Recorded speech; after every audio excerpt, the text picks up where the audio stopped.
alegre-se na tua herança. E nós estamos lendo Gálatas capítulo 4, de 4 a 7. Gálatas 4, de 4 a 7. Se você tem o livro Liberdade Cristã, leia esse capítulo 4 de Gálatas no livro, na paráfrase, ok? É tremendo que está escrito como está escrito ali, Gálatas capítulo 4. O texto sagrado diz: mas quando chegou a plenitude dos tempos, nós estamos aprendendo que plero, plenitude ali é cheio, pico, ápice, ok? Deus, ele age no tempo. Deus não age antes e nem depois. Com isso, não adianta você ficar ansioso, achando que a sua ansiedade vai mudar Deus. Ela não vai. Deus, inclusive, não está com pressa. Somente está com pressa aquele que está atrasado. Como Deus não está atrasado, Ele não perdeu o controle, Deus não está com pressa. Esse texto diz: mas na plenitude dos tempos, a plenitude, quando chegou a plenitude do tempo, Deus enviou seu Filho, Jesus, o seu Filho. Deus só tem um Filho, só Jesus, só o seu Filho, só um Ele tem. Ele enviou Jesus, o seu Filho, nascido de mulher, nascido debaixo da lei, a fim de redimir, a fim de resgatar aqueles que estão aqueles que estão debaixo da lei. Queridos, esse redimir, esse resgatar é muito interessante. Vimos uma tragédia recentemente de um grande terremoto que aconteceu, e nesse terremoto muitas pessoas soterradas estavam ali debaixo dos escombros. E essas pessoas, elas precisam ser redimidas, resgatadas de debaixo dos escombros, ok? Só que essa palavra redimir aqui, ela é um pouquinho mais profunda. Não é só, Jesus não veio somente tirar você de debaixo da lei. Pelo fato de você estar debaixo da lei, isto significa que você tinha um dono, tinha um Senhor, chamado lei. E quando Jesus veio para redimir a mim e a você de debaixo da lei, esse dono disse: eu libero o pio só se você pagar. Esse redimir aí é resgatar mediante pagamento. Fomos resgatados, redimidos, remidos mediante pagamento. Isso é muito importante. Agora, vejamos o seguinte aspecto. A Bíblia Sagrada diz que existe somente na humanidade, durante toda a história da humanidade, existe somente 3 gerações. A geração que existiu, que viveu de Adão até Moisés, a primeira geração. A segunda geração que viveu de Moisés até Jesus, o nascimento de Jesus. E a terceira geração de Jesus, do nascimento de Jesus, morte e ascensão, até a segunda vinda de Jesus. São somente 3 gerações. Existem somente 3 gerações. A geração que viveu antes de Moisés, ou antes da lei. A geração que viveu debaixo da lei. Aí Jesus veio para nos redimir, para nos resgatar, para nos tirar, mediante pagamento, tirar eu e você de debaixo da lei. E a geração que agora está debaixo da graça de Deus. Diga amém, aleluia. A geração que está debaixo da graça de Deus. Essa é a terceira geração. Quando alguns jovens dizem: nós somos a geração que vamos trazer o avivamento, nós somos a geração que não sei o quê, nós somos a geração não sei o quê. Bobinhos, não sabem nem o que estão falando. Aleluia. não sabem nem o que estão falando. Existe na Bíblia o grupo de pessoas, uma geração de pai, filho, existe a palavra geração. Mas essa geração que eu estou falando é uma geração de dispensação, de épocas, e não de 40 anos. Por exemplo, Jesus, quantos de vocês sabem que Jesus é um gênio? Hã? Quantos de vocês sabem que Jesus é mais do que um gênio? Ele é Deus. Jesus é fantástico, simplesmente apaixonante. Jesus diz: não passarão estas coisas, esta geração não vai passar, não passarão essas coisas além dessa geração. E eles ficaram pensando, bom, uma geração é calculada em 40 anos, então esta geração, esse grupo de pessoas que estão convivendo com Jesus, verão a volta de Jesus. E eles programaram, Jesus vai voltar. Mas passou os 40 anos, passou 500 anos, passou-se 1000 anos, passou quase 2000 anos e Jesus não voltou. Que geração é essa, hein? Uma geração com 2000 anos de vida? Que história é essa? E aí então, vem os teólogos. Quantos de vocês sabem que tem gente que pensa que sabe tudo? Está cheio, né? Tem um monte de gente que acha que sabe tudo. Não tem espaço para aprender. Não, eu não concordo com o que o Pio está falando. Eu vejo diferente. Azar seu. Jesus disse assim: não vai passar essa geração sem que as coisas aconteçam. Aquela geração morreu, Jesus não voltou. E aí então, quando o Estado de Israel foi novamente restaurado, reconstituído, quando foi reconhecido novamente a nação, o Estado de Israel, as pessoas dizem: é isso que Jesus disse, é essa geração. Então, quando que foi estabelecido, restaurado o Estado de Israel? Então são 40 anos, Jesus volta. E aí marcaram a volta de Cristo. Pastores safados, caco, sabe o que eles fizeram? Olha, venda o teu carro, venda a sua casa, traz aqui para o ministério, tá? Porque Jesus vai voltar daqui uns dias. Olha, não vai passar essa geração, a geração da restauração do Estado de Israel. Então ele vai voltar. Você vai deixar a boa de Cristo? Para com isso, irmão, traga para cá. Eu particularmente conheço um que pegou todo o dinheiro do povo, da igreja, e foi embora. Nós somos a terceira geração. A primeira de Adão até Moisés, a segunda de Moisés até Jesus, e a terceira do nascimento de Jesus até a segunda vinda de Jesus. E quando Jesus voltar, nós estamos vivendo debaixo da graça de Deus. Por isso que o texto está dizendo: Ele veio para nos resgatar, tirar de debaixo da lei, mediante pagamento. E o texto continua dizendo: a fim de redimir os que estavam sob a lei, para que recebêssemos a adoção de filhos. Vocês não estão aí hoje. Eu disse no começo que ele só tem um filho, Jesus, filho unigênito. Agora Jesus tira você de debaixo da lei e você recebe a adoção. Você se torna filho de Deus. Não. Você se torna filho de Deus por adoção.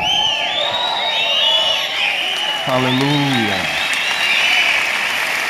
Aleluia.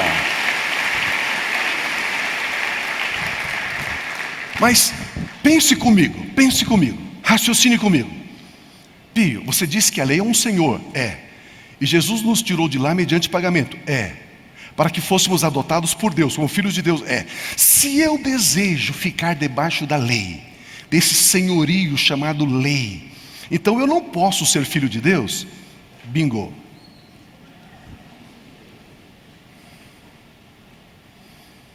Você não pode servir a dois senhores, a lei e a graça. Meu Deus. Meu Deus. Aleluia. Leia de novo o texto. A fim de redimir tirar mediante pagamento, resgatar mediante pagamento, os que estavam sob a lei. Para quê? Para que recebêssemos a adoção de filhos de Deus. Olha o próximo versículo. E porque vocês são, meu Deus. Oh, aleluia. Meu Deus. Queridos, olha que coisa impressionante. Deus está dizendo que Ele considera o pagamento que Jesus fez, resgatando a mim e a você, Ele considera como perfeito, cabal, terminou, concluiu. No grego diz tetelestai, está consumado, está feito, ao ponto de Deus considerar você filho dele em Cristo Jesus. Olha o texto novamente.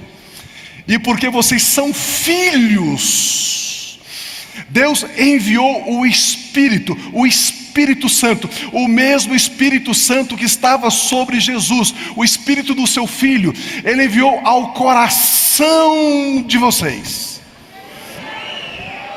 O Espírito Santo encheu o seu coração. Queridos, eu não sou pentecostal, eu sou ultrapentecostal. Só que nós entendemos um pouco, uma forma equivocada, o que é ser pentecostal. Alguns dizem o seguinte: pentecostal é ser o aleluiado. Pentecostal é ser o cara assim do fogo. Aleluia, oh glória, estou sentindo, oh Deus, oh glória, aleluia. Isso é ser pentecostal. Venha para a minha igreja, aqui tem fogo. Isso é ser pentecostal. Alguns dizem ser pentecostal é ter as manifestações do Espírito, os dons do Espírito, a liberdade no Espírito. Só que a língua do camarada é maior que o corpo dele. Fofoqueiro, não paga as contas, cheque sem fundo. Se você fizer um negócio com ele, você vai se dar mal. Eu sou pentecostal, aleluia, oh glória, oh.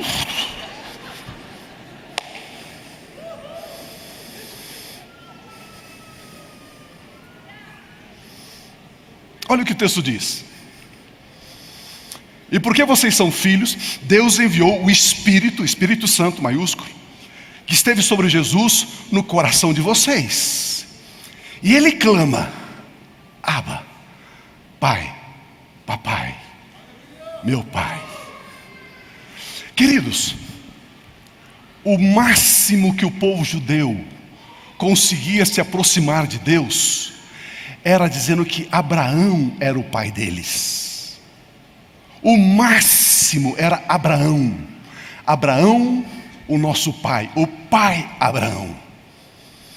Agora vem um moço andando pelas estradas poerentas da Palestina e começa a chamar Deus de pai. Deus de pai. Eles ficavam simplesmente cheios de ira, de ódio contra Jesus. Quem você pensa que é? Você não guarda a lei e você diz que Deus é seu pai? E Jesus diz: por não servir a lei é que eu sirvo ao meu pai. Se eu sirvo a lei, eu não posso servir o meu pai. E o Espírito Santo, ouça isso, pelo amor de Deus. Quando Paulo usa a expressão rogo-vos, no grego, a palavra rogar é se prostrar diante da outra pessoa e pedir encarecidamente. Rogo-vos. Não, quando você roga para alguém alguma coisa, não é que você quer que aquela pessoa obedeça a você, os seus rogos, os seus pedidos. É que você quer que aquela pessoa se beneficie com aquilo que você está falando para ela. Não é um pedido, não é uma imposição. É um benefício que você está dando a ela. Então, por gentileza, eu estou rogando, me ajoelhando aos seus pés. Estou rogando a você, o Espírito Santo, primariamente, Ele veio e encheu o seu coração, para que você tenha uma convicção inabalável, certa e total, integral, de que Deus é teu Pai.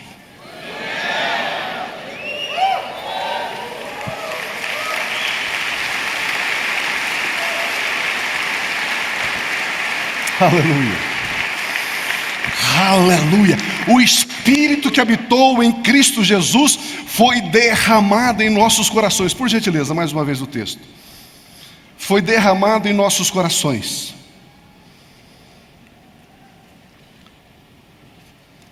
Foi derramado em nossos corações.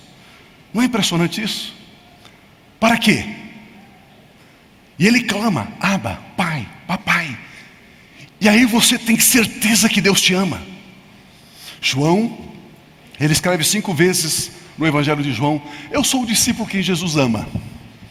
Jesus me ama. Jesus me ama. Daqui a pouco ele escreve de novo: Jesus me ama. Aí você olha e lê e diz: esse João é meio orgulhoso, né? Ele fica dizendo: Jesus me ama, Jesus me ama. Pedro, oh, Jesus me ama, oh.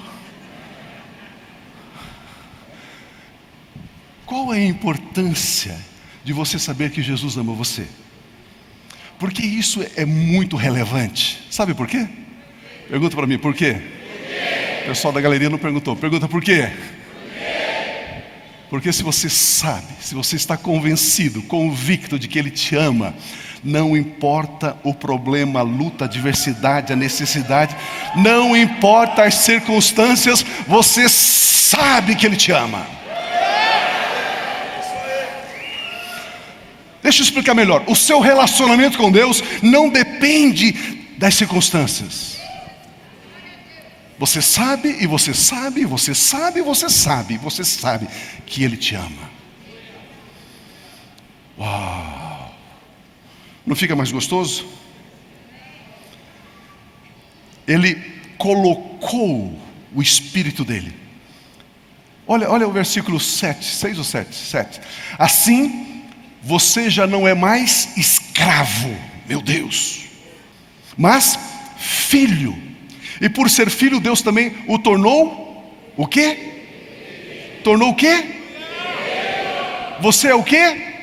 Herdeiro de Deus. Herdeiro de Deus. Nós somos herdeiros de Deus. Oh, meu irmão. A palavra herdeiro no grego, kleronomos. Sabe o que significa herdeiro? Queridos, na língua portuguesa, você vai no dicionário, você pega uma palavra e tem um significado.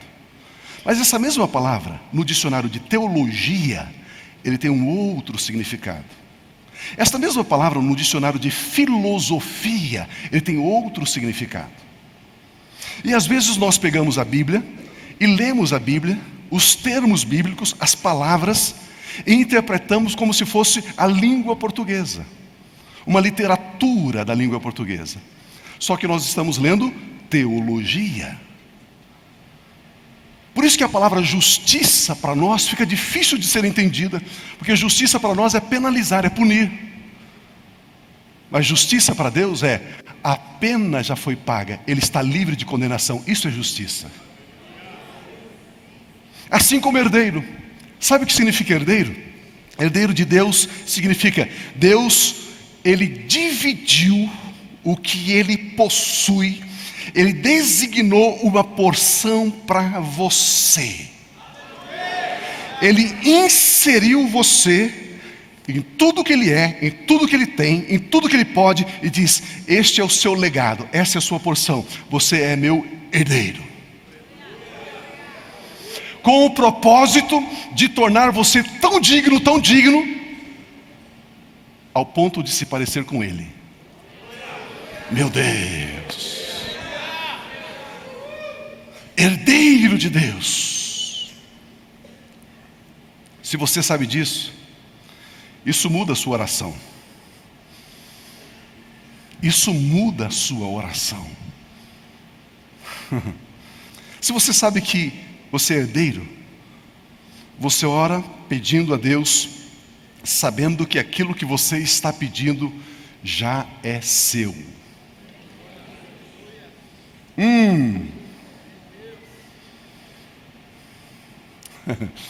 Fazer uma palhinha só, posso adiantar um pouquinho? Eu estou jogando um pouquinho da mensagem do domingo que vem para agora. Você sabe o que você orou ontem? Você lembra? Você lembra? A maioria de nós não lembramos. E por que nós não lembramos? Nós não lembramos porque orar para nós tem um fim em si. Orar. Pastor, olha os calos aqui, são 6 horas de joelho todo dia. E aí? E aí? Vocês lembram da história de Elias e os profetas de Baal, lembram? Então, Elias era um grande homem, um grande profeta, um grande homem de Deus, numa nação debaixo de corrupção, debaixo de lava-jato, debaixo de encrenca, debaixo de roubo, debaixo de violência, debaixo de desmando, debaixo de aparelhamento da máquina do Estado, tudo isso. E Elias, profeta. Além disso, eles eram extremamente idólatras. Eles serviam um Deus chamado Baal. E o Estado financiou, através da primeira dama chamada Jezabel, financiou 450 profetas de Baal, dando comida, sustentando, dando carro zero, passagens, viagens de cruzeiro, de navio, essa coisa que você está vendo no jornal hoje, é a mesma coisa.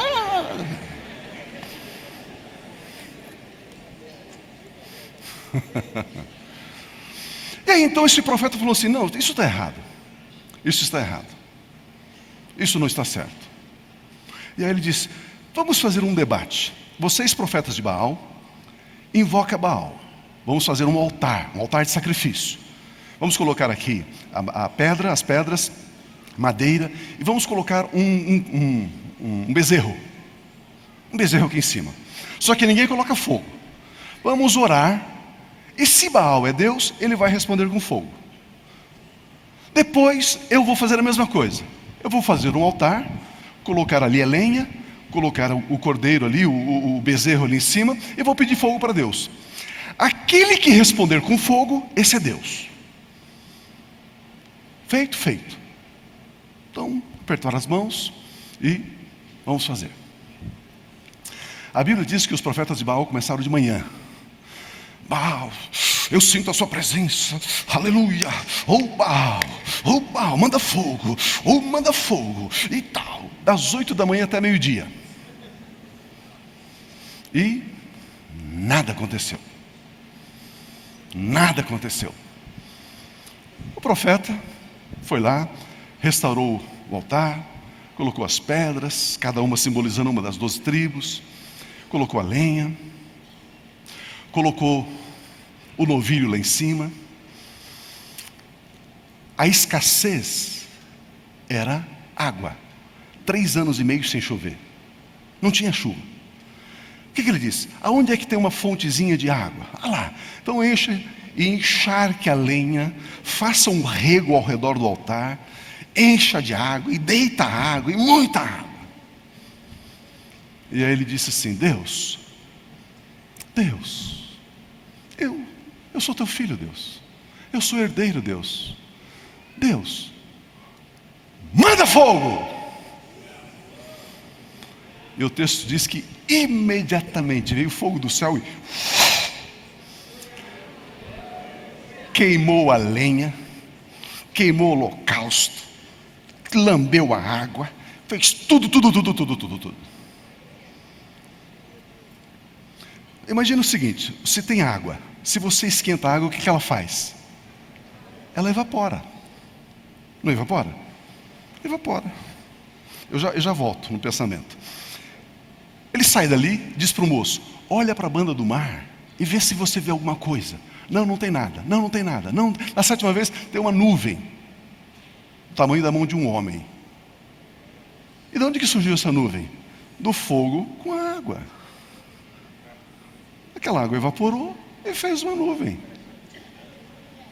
Não é legal? Hã? É dali que fez a nuvem. E dali veio uma grande chuva. Mas o meu ponto aqui é: os profetas de Baal oraram das 8 da manhã ao meio-dia. Elias orou 1 minuto. Você, pastor, com certeza colocaria os profetas de Baal como líder do ministério de oração da sua igreja. Com certeza. Eles oram bastante.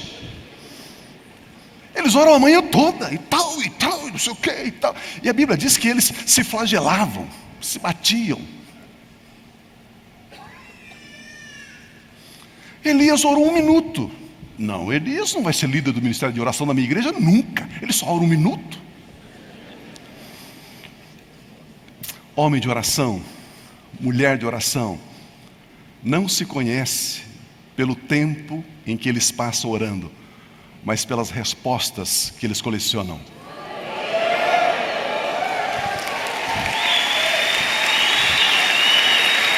Meu Deus!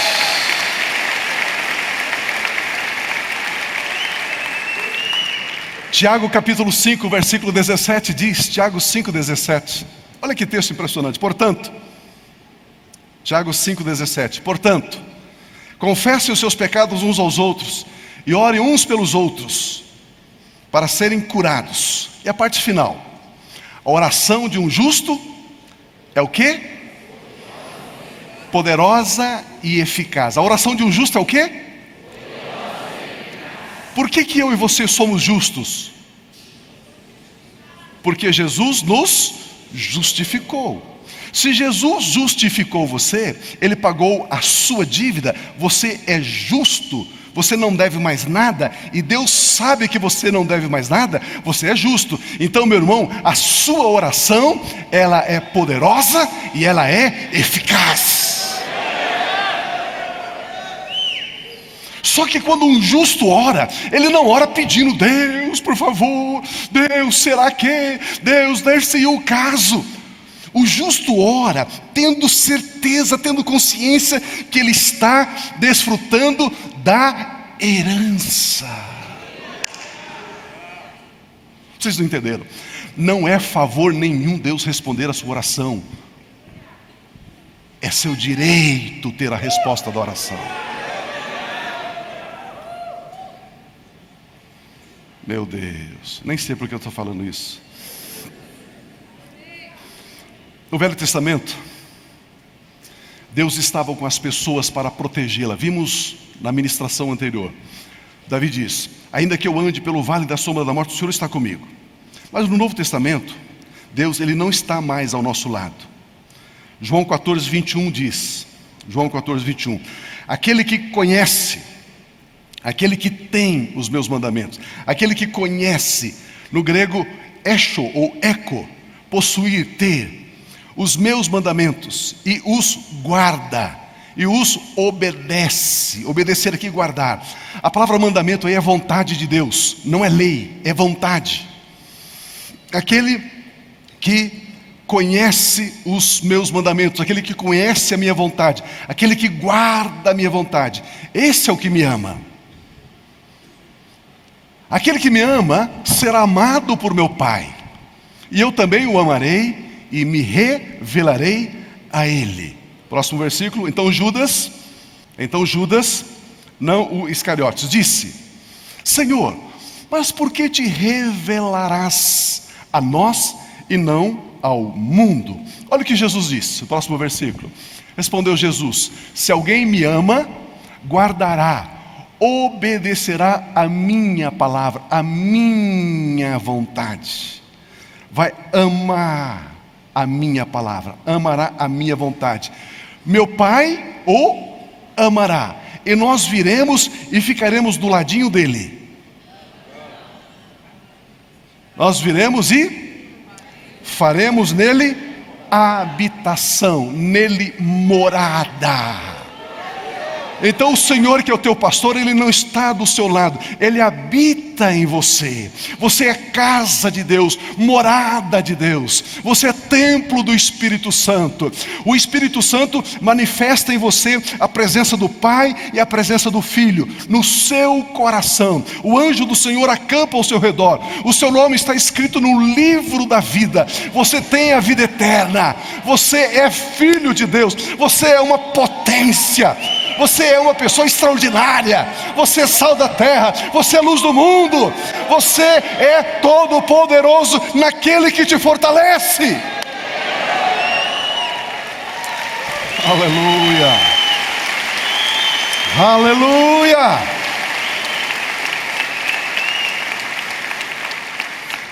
Vocês perceberam porque eu disse: diga para a pessoa que está do seu lado, eu amo Jesus? Porque aquele que ama Jesus, ele declara: esse guarda a minha vontade. A obediência aqui como lei tem como objetivo obter algo. A lei, você obedece a lei, tenta cumprir a lei para obter algo. Esse é o raciocínio da lei. Agora, a obediência como amor tem como objetivo agradecer. Você obedece, você guarda a palavra dele para agradecer aquilo que você já tem. Você já é filho, você já é herdeiro. E por que guardar a palavra de Deus? Por que obedecer a palavra de Deus? Porque você já possui, você já é herdeiro. Na lei, você não é herdeiro. Na lei, você não tem. Você tem que fazer algo para merecer algo. Na graça, você já é filho de Deus. Você ama a palavra de Deus. Você obedece a palavra de Deus. Não para merecer, mas porque você já possui. Aleluia. Isso merece um aleluia, não merece? Você ama Jesus? Diga assim: eu amo Jesus. Por isso, eu guardo, eu obedeço a sua palavra. Aleluia, aleluia. Uma garota sempre a sua mãe dizia: filha, arrume o seu quarto. Olha aí, está tudo bagunçado. Coloque a roupa no lugar. Olha, arruma a sua cama. Filha, você não arrumou a louça do almoço? Olha aí. Filha, dá uma asseada, dá uma organizada nessa sala. Filha, olha aí, a mamãe pede todo dia para você. Ah, mãe, eu estou correndo. Ah, mãe, eu tenho prova. Ah, mãe, não sei o quê. Ah, mãe, eu estou cansada. Ah, mãe, eu vou dormir agora. Ah, mãe, eu tenho que usar o WhatsApp. Ah, mãe, eu tenho que...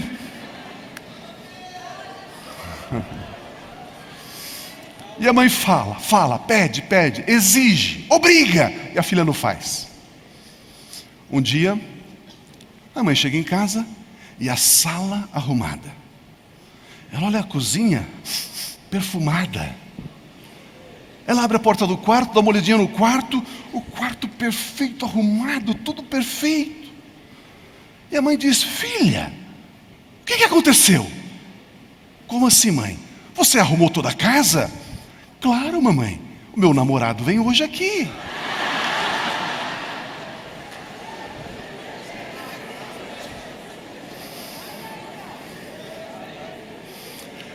Antes, porque era lei, ela tinha que fazer, ela não fazia. Agora, por amor, ela faz.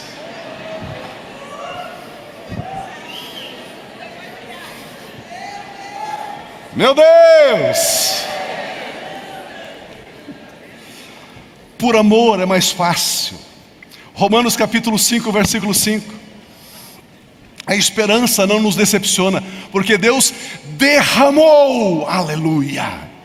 Deus derramou, a palavra derramar é ekchel, significa despejar amplamente. Deus derramou o seu amor para encher os nossos corações. Imaginemos o seguinte: eu estou com um balde de água aqui, e aqui tem duas pessoas com um copo, e eu despejo esse balde d'água nesse copo. Isso é derramar. Vai cair água dentro, vai cair água fora, sem medida, sem controle, sem escassez. É essa expressão aqui no grego, de novo o texto, por gentileza. Porque Deus derramou seu amor em nossos corações, por meio do Espírito Santo, que Ele nos concedeu. Por isso que é fácil vir à igreja, por isso que é fácil adorar, porque o Espírito Santo, ele veio e agora ele me convence que Deus é meu Pai. E não somente isso, pentecostalismo, vida pentecostal significa estar com o seu coração cheio do amor de Deus. Isso é ser pentecostal. O aleluia é bom, o sapatinho de fogo, ok, não tem problema, mas se você ficar aí, você tem uma vida pentecostal muito rasa, muito superficial. Mas se o Espírito Santo diz que Ele é teu Pai, e você começa a entender que você é herdeiro, se o Espírito Santo enche o seu coração de amor, e você começa a amar, amar, amar, você é um pentecostal de verdade. Meu Deus, se você ama, ama. A hora que você terminar desse culto tão gostoso, tão abençoado, e o irmão aí no estacionamento entra na sua frente, você para e deixa, por gentileza, irmão, pode ir.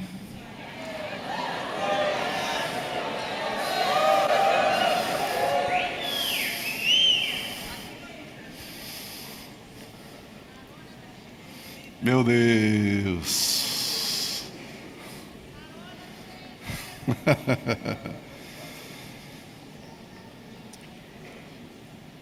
E o Espírito Santo nos foi dado.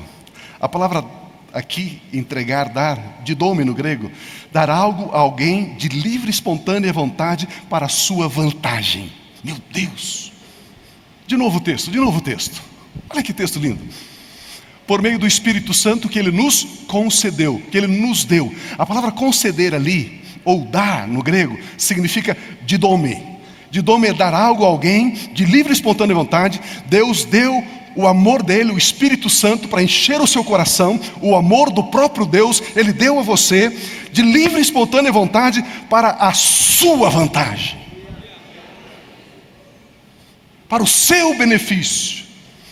Por isso que quando você ama Jesus, você guarda a palavra de Jesus, porque isso é para o seu benefício. Aleluia. O próprio amor de Deus foi derramado. Por isso a nossa obediência é uma atitude de honra e gratidão a Deus, não de escravidão. O beneficiado somos nós quando obedecemos. Deus é nosso Pai, e Ele jamais pedirá algo para fazermos, para nós fazermos, que não seja para o nosso bem. Aleluia, aleluia, aleluia. Vejamos esse ponto aqui importante, a diferença entre fé e esperança. Esperança no grego, a palavra esperança é elpis, que significa expectativa. Esperança é uma expectativa. A palavra fé é pistis, que significa é a substância, é a certeza do que você espera. Então você tem uma esperança, você tem uma expectativa. Nós cristãos fazemos confusão com isso. Ah, pastor, eu creio que isso vai dar certo. Eu creio, eu tenho fé. Não. Você tem esperança. Você tem expectativa. Fé é certeza. Fé é substância. Então, às vezes, surge um desejo. E aí você tem esperança de que o desejo se materializa. Aí você pega um texto bíblico que dá base para esse seu desejo. Aí você tem a substância, aí você tem fé. Aleluia. O amor é quem nutre a nossa esperança. Por isso, nós guardamos a vontade de Deus, o querer de Deus. Isso significa que nós manifestamos a vontade de Jesus onde nós estamos e por onde nós passamos. Por isso que o cristão, ele é educado. Por isso que o cristão chega de manhã no trabalho, na segunda-feira, e diz: olá, bom dia pessoal, tudo bem? Como estão vocês? Por isso que o cristão estende a mão, sorri, abraça, se importa. Aleluia. Porque ele faz isso porque ele ama a Jesus e não é por obrigação. Porque as pessoas conhecerão Jesus através de nós, em nós. É assim que as pessoas conheceram Jesus. Através do nosso gesto, da nossa resposta branda. Queridos, nós erramos. Admita, me perdoe, errei.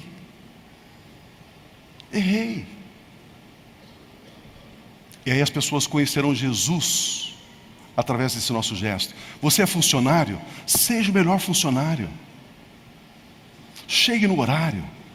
Não perca tempo roubando o tempo do seu patrão no seu telefone celular, nas mídias sociais, isso, aquilo. Você está roubando o seu patrão.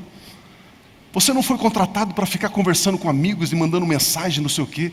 Você foi contratado para produzir algo para aquela empresa que te contratou. Deus está falando com alguém aí. A Bíblia diz que Deus agora habita em nós, e nós somos redimidos. E agora nós temos a mesma comunhão com Deus que o próprio Jesus tem. Por quê? Porque Deus recebeu a obra de Jesus, o pagamento de Jesus, o resgate de Jesus, e somente dele. Quando Deus olha para nós, o que Ele vê? Gálatas 4:26. Aliás, 3:26. Gálatas 3:26. Todos vocês são filhos de... Como é que você se torna filho de Deus? Mediante a fé em Cristo. O que é mediante a fé em Cristo? Eu quero me tornar filho de Deus. Aliás, eu achava que eu era filho de Deus. Mas agora a Bíblia está dizendo que eu me torno filho de Deus mediante a fé em Cristo. O que é isso? Cristo morreu na cruz. Ele levou os meus pecados. Eu sou pecador, você é pecador. Os nossos pecados caíram sobre Jesus. Eu matei Jesus. Não foram os romanos, não foram os judeus. Eu matei Jesus com os meus pecados. As minhas dores, doenças, enfermidades. Eu matei Jesus. Quando eu reconheço isso, que eu matei Jesus, Ele morreu para pagar a minha dívida, para expiar a minha culpa. Quando eu creio nisso, eu me torno filho de Deus. Simples assim. Simples demais da conta, como diz o mineiro, né? Demais da conta sou. É bem simples. Jesus morreu na cruz para pagar a dívida que Adão contraiu e você herdou. Alguém aqui já herdou alguma dívida alguma vez ou não? Meu Deus, né? Nós herdamos. Todos vocês teriam que ter levantado as mãos. Todos. Porque nós herdamos a dívida de Adão. Alguém aqui já herdou uma dívida? Aleluia. Nós herdamos a dívida de Adão, o pecado de Adão. E não tínhamos como pagar. Aí o que Deus fez? Ele nos ama tanto que Ele enviou Jesus para pagar a dívida no meu lugar, no seu lugar, no nosso lugar. Quando você aceita que a dívida foi paga, você é salvo da dívida. Você é livre da dívida. Isso é salvação. É assim que funciona. Todos vocês são filhos de Deus mediante a fé em Cristo Jesus, pois os que em Cristo foram batizados, de Cristo se revestiram. A palavra revestir aqui é enduo, é entrar nas vestes de.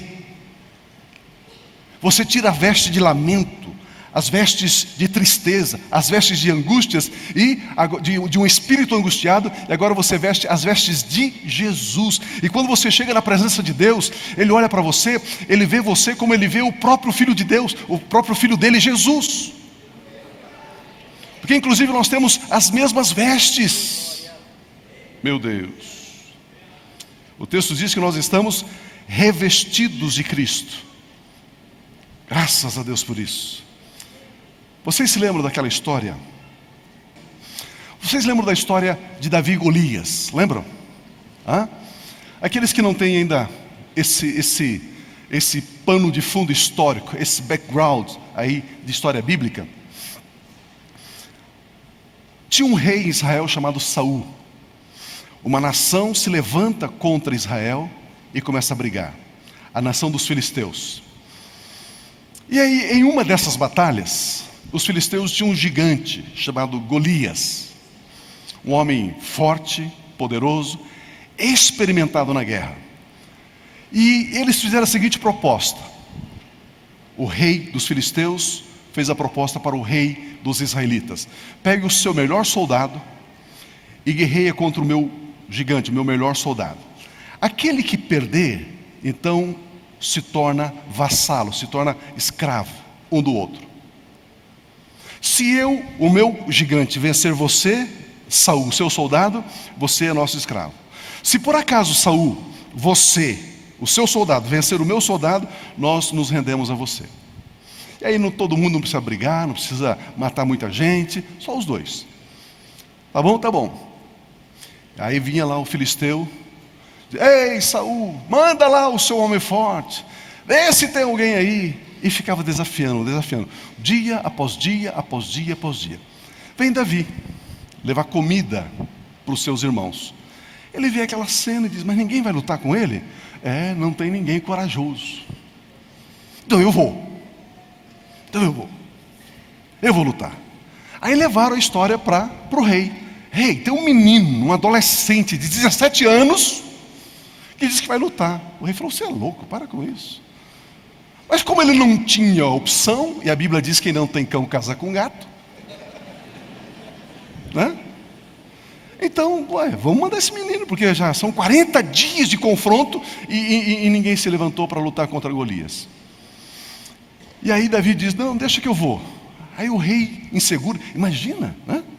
Imagina o rei mandar um menino, que vergonha, que vexame. Mas ele não tinha saída, diz, tá bom, vai lá, para o sacrifício. Né? Olha o que diz, por gentileza, 1 Samuel capítulo 17, versículos 38 e 39. Saul vestiu Davi com a sua própria túnica. Diga comigo, túnica. Colocou-lhe uma armadura e lhe pôs um capacete de bronze na cabeça. Saul, o rei Saul, pegou os seus trajes de soldado, de guerreiro, e colocou sobre Davi. Olha o versículo seguinte. Davi prendeu sua espada sobre a túnica e tentou andar, pois não estava acostumado com aquilo.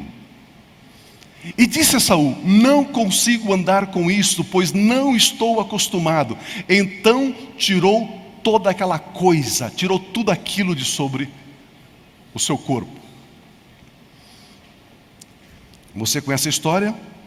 Davi pegou lá uma funda, pegou 5 pedras e foi em direção ao gigante, girou a funda, soltou a pedra acertou a testa do gigante, ele caiu desmaiado.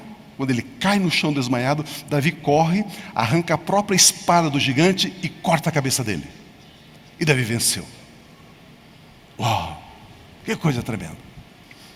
Então aquela alegria, aquele júbilo, a vitória, aí. É claro que cada cena dessa, cada quadro desse tem uma significância, tem uma mensagem por trás, que não é o nosso objetivo aqui. Saindo dali, passaram-se alguns dias, Saul tinha um filho chamado Jonatas. E Jonatas faz uma aliança com Davi. Olha o que está escrito, por gentileza, 1 Samuel 18,4. 1 Samuel 18,4. Jonatas tirou o manto que estava vestindo, a túnica, o manto que estava vestindo, e o deu a Davi, com a sua túnica. E até a sua espada, seu arco, seu cinturão, deu tudo a Davi. Agora Jonatas pega a sua armadura, a sua espada, a sua lança, a sua túnica, seu capacete e dá para Davi. E Davi recebe, e Davi começa a usar os trajes do príncipe Jonatas. Você pode imaginar uma cena? Davi monta no seu cavalo, com os trajes do príncipe, e naqueles dias era lei.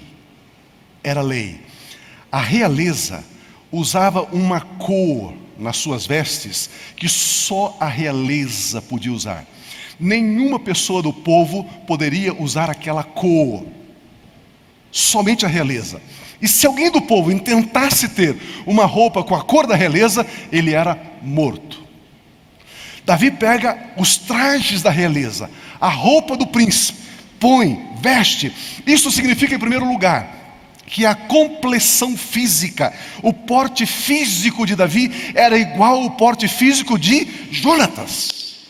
As roupas de Jonatas serviram em Davi.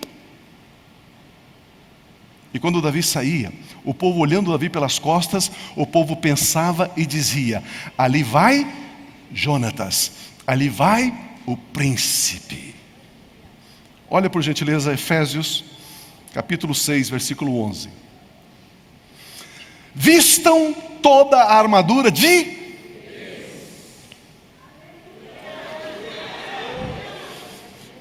Olha o que a Bíblia está dizendo. A Bíblia está dizendo, vista a armadura de Deus. Com isso a Bíblia está dizendo, o seu porte físico é igualzinho de Deus.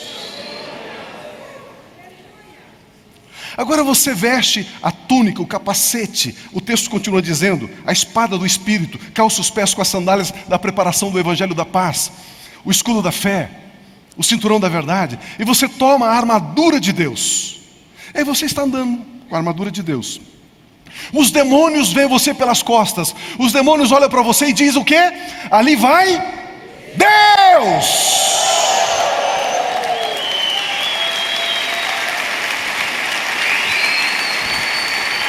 Meu Deus.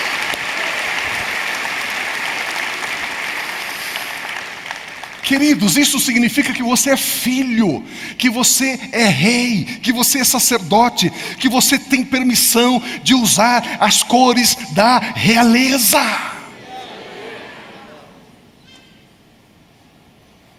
Meu Deus.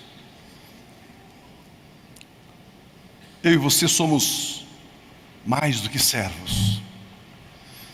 Alguns crentes oram e dizem: Senhor, tem misericórdia do teu servo. Deus, está aqui a tua serva. Olha, os membros da comunhão cristã Aba que fizeram essa oração perto de mim,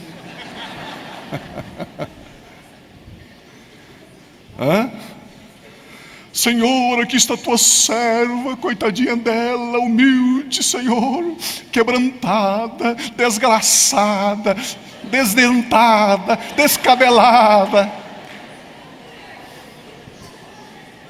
Meu Deus, que oração é essa?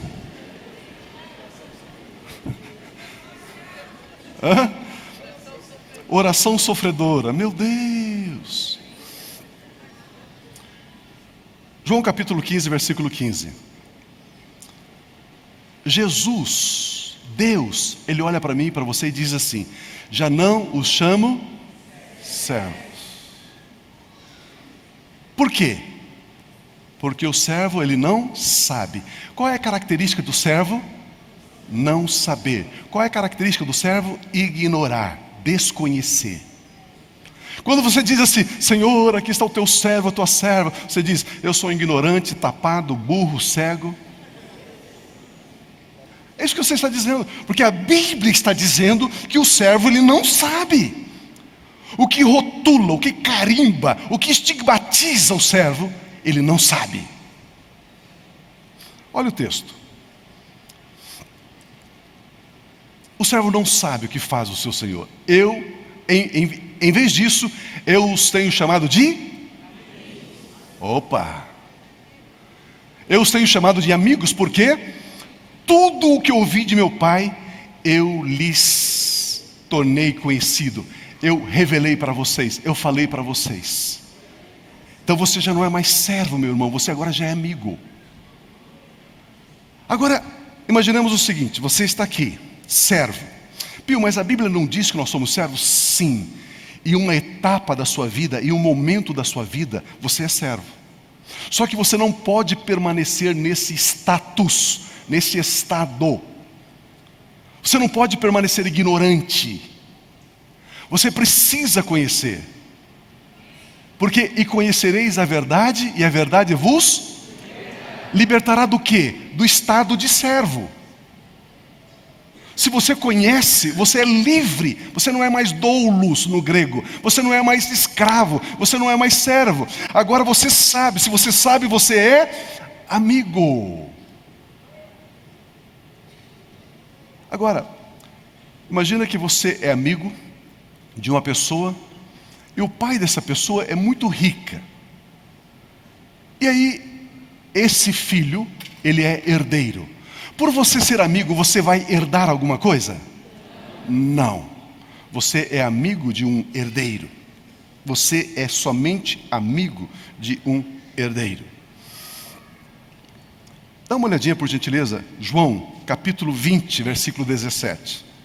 Jesus diz: não me segure, falando para as mulheres depois da sua ressurreição, pois ainda não voltei para o Pai. Vá, porém, a meus... Ele chama os discípulos de... Percebe que em um momento da vida deles, Jesus disse aos seus discípulos: vocês são meus servos. Jesus instrui, ensina e diz: vocês são meus amigos. Agora passa mais um momento, mais uma etapa, e Jesus chama eles de irmãos.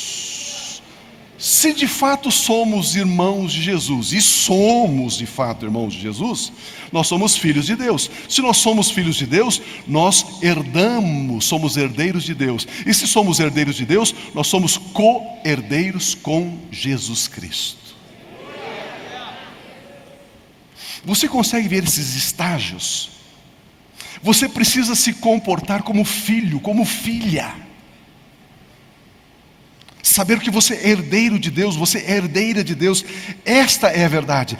1 João 3 diz assim: amados, somos filhos de Deus. Agora, neste tempo, nós já somos filhos de Deus. Você não pode perder a consciência de que você foi comprado e se tornou servo. Mas você também não pode perder a consciência de que a palavra está sendo revelada, o conhecimento está sendo dado a você, e você sai da condição de servo e passa a ser amigo. E você não pode perder a consciência de que agora também você recebeu a adoção, e você agora é filho. Filho. Aleluia. Graças a Deus por isso. Agora que nós sabemos que nós somos filhos, então nós avançamos a passos largos em direção à maturidade. Maturidade. E aí, queridos, existem, dentro da filiação, existem os filhos maduros que podem herdar e os filhos crianças que não podem desfrutar da herança. Essa é a única razão entre um crente abençoado, abastado, feliz, poderoso e um crente minguado, raquítico, frágil. Essa é a diferença. Um amadureceu, é adulto, cresceu, e o outro é infantil. Por isso que a visão do nosso projeto, da nossa igreja, é salvar vidas e formar líderes. Entende-se a expressão formar líderes, sermos filhos maduros. Por isso que nós damos cursos, por isso que nós fazemos retiros como esse que acabamos de fazer hoje. É treinamento, é capacitação para você ser maduro.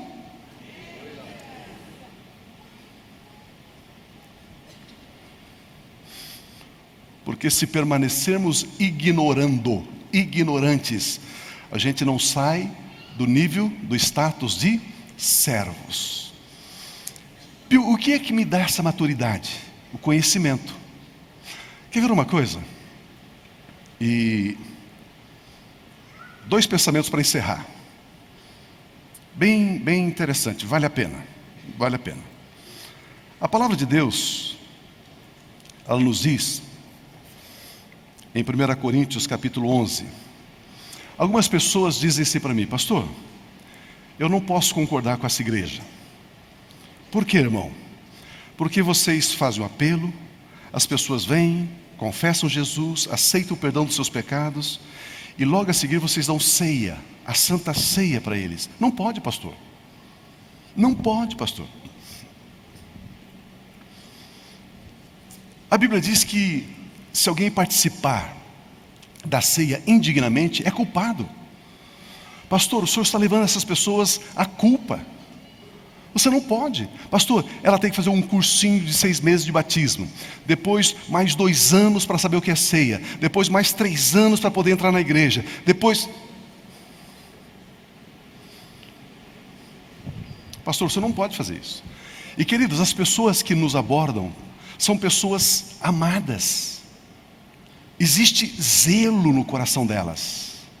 Existe cuidado, existe preocupação. Mas a palavra de Deus diz que é um zelo sem entendimento. Olha o que está escrito em Coríntios 11, esse texto. Portanto, todo aquele que comer o pão ou beber o cálice do Senhor indignamente, será culpado de pecar contra o corpo e o sangue do Senhor Jesus. Próximo. Examine-se cada um a si mesmo, e então coma o pão e beba o cálice. Próximo. Pois quem come e bebe sem discernir o corpo do Senhor Jesus, come e bebe para a sua própria condenação. Novamente o versículo 27. Olha o que está escrito. Portanto, todo aquele que comer o pão ou beber o cálice do Senhor indignamente será culpado. Queridos, o texto não está dizendo que uma pessoa indigna, se essa pessoa indigna comer o pão ou beber o cálice, ela é culpada. Não é isso que está escrito. Está escrito que a pessoa que é digna, ela se torna indigna e come o pão. Esse texto é mais profundo do que você está imaginando. Esse texto está dizendo que aos olhos de Deus todos são dignos, mas algumas pessoas se tornam indignas. De novo o texto. O texto não está dizendo assim: portanto, todo aquele que comer o pão ou beber o cálice do Senhor e que é indigno. Não. Comer indignamente. É uma pessoa digna que se faz indigna e come do pão. Consegue entender isso? Estou explicando? Então é uma pessoa digna, reta, santa, justa, que se faz indigna. Esta pessoa é culpada. Esta pessoa é culpada.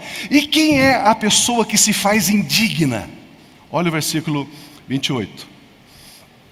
29. Pois quem come e bebe sem discernir o corpo do Senhor. Quem é que se faz indigno? Aquele que não discerne o corpo do Senhor. E quem é que não discerne o corpo do Senhor, Pio? Naqueles dias, a ceia era uma refeição. Judas fala das festas, dos banquetes. E ali havia uma pessoa bastante abastada, uma família bastante abastada. O que ele fazia? Ele assava um cordeiro, ele preparava pães, saladas, comidas, iguarias, e trazia para a igreja, para fazer essa refeição lá. Tinha uma família mais pobre, e essa família mais pobre fazia o quê? Ela trazia lá, em vez de trazer um cordeiro assado, trazia lá uma galinha. Em vez de trazer um vinho de altíssima qualidade para beber, pegava lá um sangue de boi. E trazia. Tinha uma família mais pobre que não tinha galinha, mas tinha o quê? Uma pombinha, uma codorna. E não tinha nem o sangue de boi, trazia o quê? Um suco, trazia água. Mas ainda no meio dessa igreja tinha algumas famílias que nem isso tinham. E aí o que eles faziam? Eles se reuniam, e aquela família colocava a sua mesa, toalha de linho branca, colocava lá o cordeiro assado, os pães, assentavam ali, abriam o seu vinho especial e comiam, se alegravam, graças a Deus, aleluia. Do lado uma outra mesa mais simples, do lado uma outra mesa mais simples, e do lado algumas pessoas em pé olhando. E Paulo diz: vocês são dignos, mas vocês estão se tornando indignos. Por quê? Porque você não está discernindo o corpo de Cristo. O que é não discernir o corpo de Cristo? Ele é membro do corpo de Cristo. E eu não estou tratando ele como membro do corpo de Cristo. Por não tratar ele como membro do corpo de Cristo, eu me faço indigno e eu sou culpado.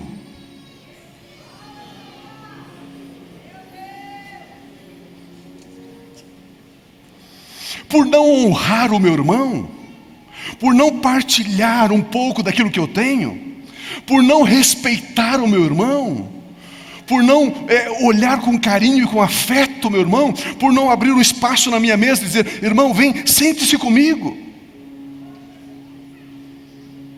Eu sou digno, mas por não discernir que você é membro do corpo, por não discernir que você é corpo de Cristo, por não discernir que você foi salvo, remido e lavado, por não discernir, por não honrar, reconhecer quem você é de fato, que você é filho de Deus, é meu irmão, eu me torno indigno. Então, querido, servir a ceia não tem nada a ver com servir a ceia para um novo convertido. Não tem nada a ver servir a ceia para criança. Imagina uma criança de 5 anos, 6 anos que participa da ceia. Se essa criança vier a falecer, ela vai participar da ceia das bodas do Cordeiro lá no céu? Sim ou não? Sim. E por que ela não pode participar agora?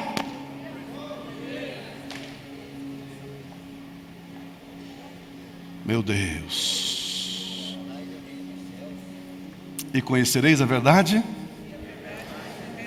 E a verdade vos libertará. Mais um ponto, pode ser? Eu tenho mais 50, mais um, pode ser?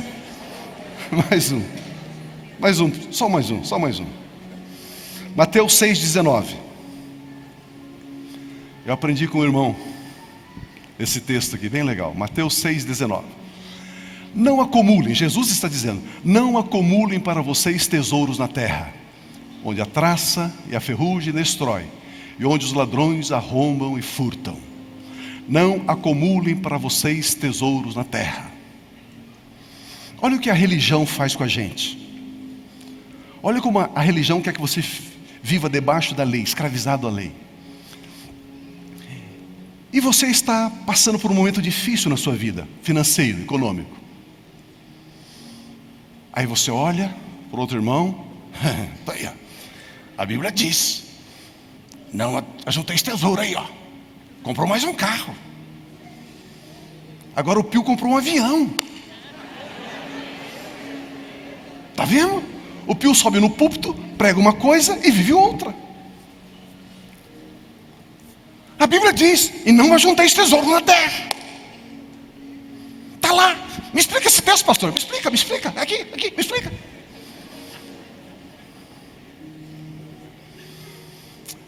A pergunta é, você entende esse texto? Você entende esse texto? Pode dizer com todo o seu pulmão, não, eu não entendo. Sabe o que está escrito ali? Esse texto, Jesus está poupando a mim e a você. Ele está nos protegendo, Ele está cuidando de nós, Ele está cuidando da gente. Como? De nós, como? Como que Ele está cuidando? Ele diz, não saia todo agitado, não saia todo estressado, suando a camisa, levantando de madrugada, deitando tarde, vivendo uma vida de cansaço, tentando acumular tesouros na terra. Não acumule tesouros na terra.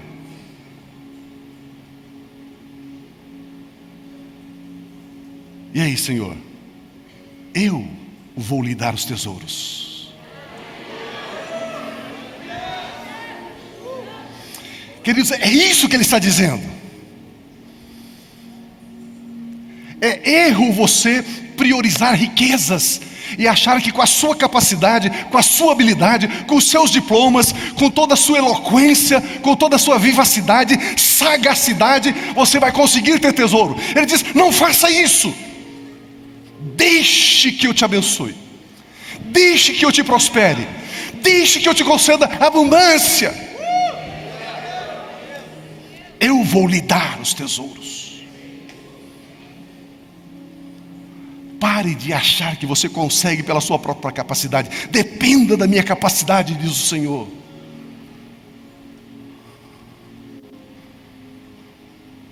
Por que Deus é este? Que tem um filho com abundância, com abastança, e outro com necessidade. Que pai é esse? Que pai é esse? Então quando ele diz, não ajunte tesouro, ele está dizendo, não faça você isso, deixa que eu faça por você, deixa que eu faça por você, deixa que eu dou a você. Você consegue entender?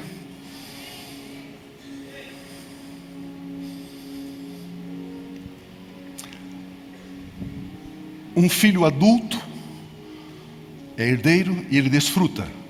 Um filho infantil, criança, ele é herdeiro, mas ele não desfruta.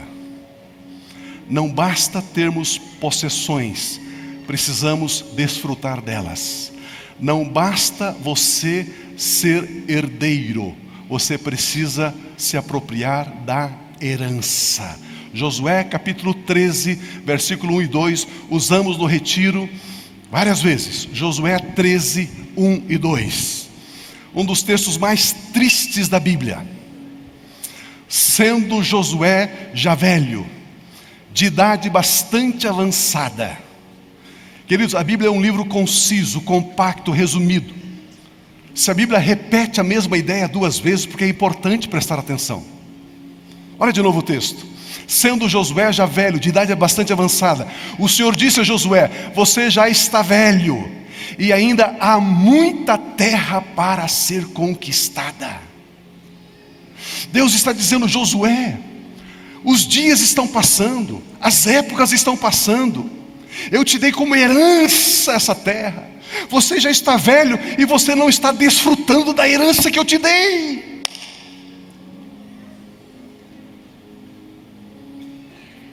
Olha o versículo 2. Esta é a terra que resta, todas as regiões dos filisteus e dos gesuritas. E aí o texto vai embora. Esse texto está dizendo, eu te dei essa herança, você já está velho, os dias estão passando, e você não está conquistando, desfrutando da herança que eu te dei. E enquanto você não desfruta daquilo que eu te dei, tem outros que estão desfrutando em seu lugar.